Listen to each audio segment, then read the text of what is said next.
So I always give a title to every lesson or devotional or anything that I do, and I don't know why, I've just always done that. And my wife wanted me to come up with this name, and I thought it was kind of nice, but it's called an undiagnosed split personality.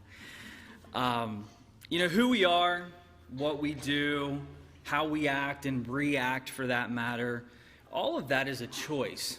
In some capacity, we decide how we react to what somebody else does, or what we physically do, what we're involved with, what we fill our lives with, who the people we feel around us.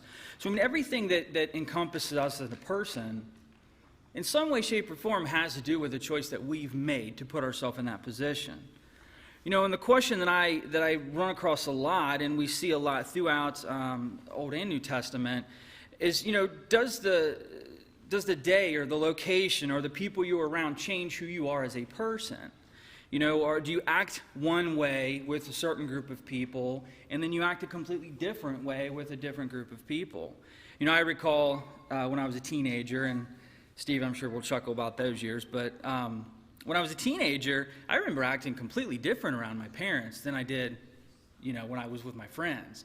It was a switch. Mom and Dad are going, okay, hey, keep it down. I'm on the phone with Mom and Dad.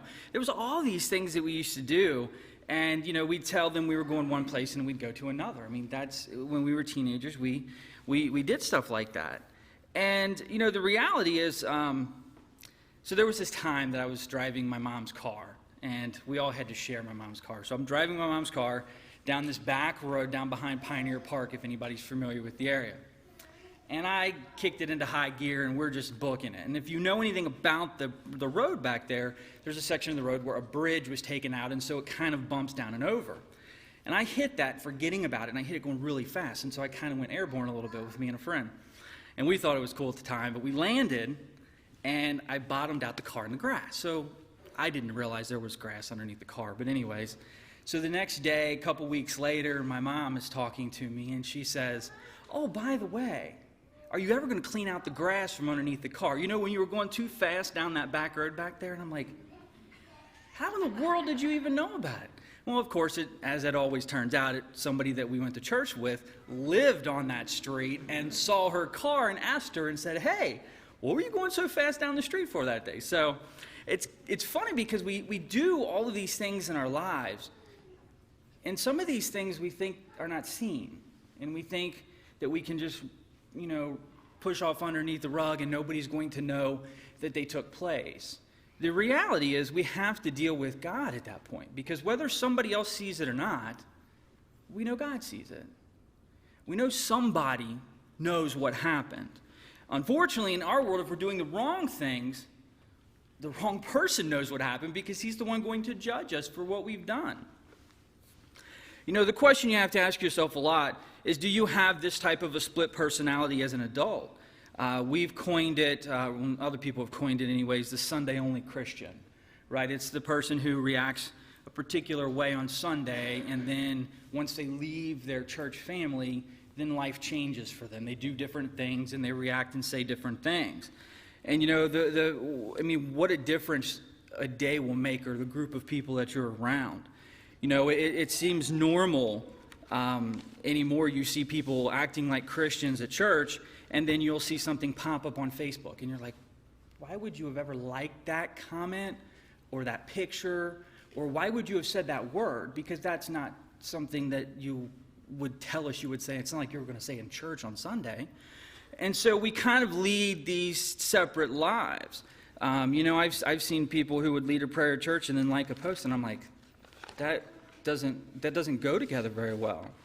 Why do we have these split personalities? We heard about actually a little bit of this morning in our lesson, and the majority of it's to fit in. That's realistic, the way that it works. We think we have to laugh at those crude jokes that are made in the office or whatever, or these people might stop talking to us, or they might not come around and want to be our friends. Frankly, it might be a good thing if those people stop talking to us, but the reality is that that's the way we think sometimes. Being a male, there's this constant pressure, and I've had to face it throughout my life, and it drives me crazy. But, you don't have to make inappropriate comments about women when you're around your male friends because you're afraid they're not going to think you're man enough or that you are in or any of that stuff. You don't have to do that. But in this society, there's this need to fit in. So men want to be men, the classification.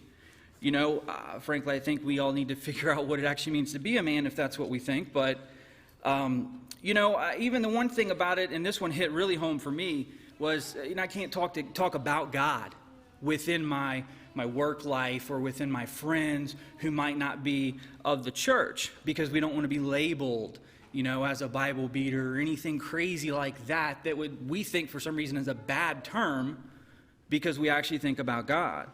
1 Peter 2 verses 16 tells us to live as people who are free, not using your freedom as a cover-up for evil, but living as servants to God. The reality is Christianity is a way of life. It's who we are.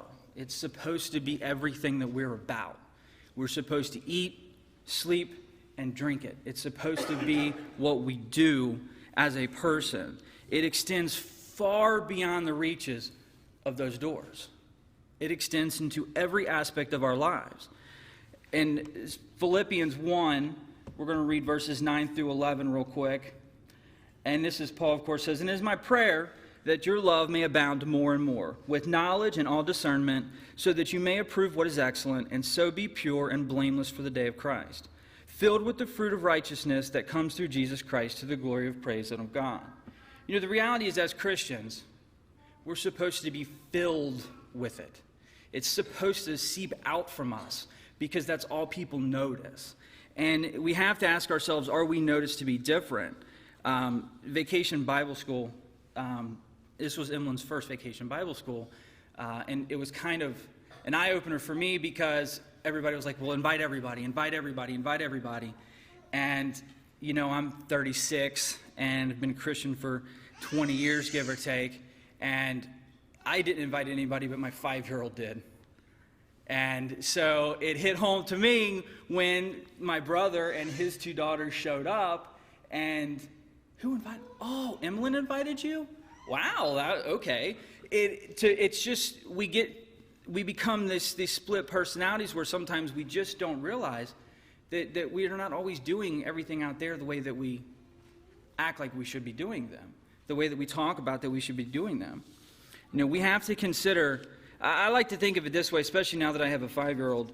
The things that I tell her to do, I probably should take that advice myself. We say don't talk bad about people. Be nice to everybody. And these are all things that as adults we forget. We tell other people to do them like our children, but we don't follow through with them. So this split personality comes out in us where we've got our Christian world and then we've got the rest of the world. And we somehow need to merge those two together so that what we do out there is affected by what we do here.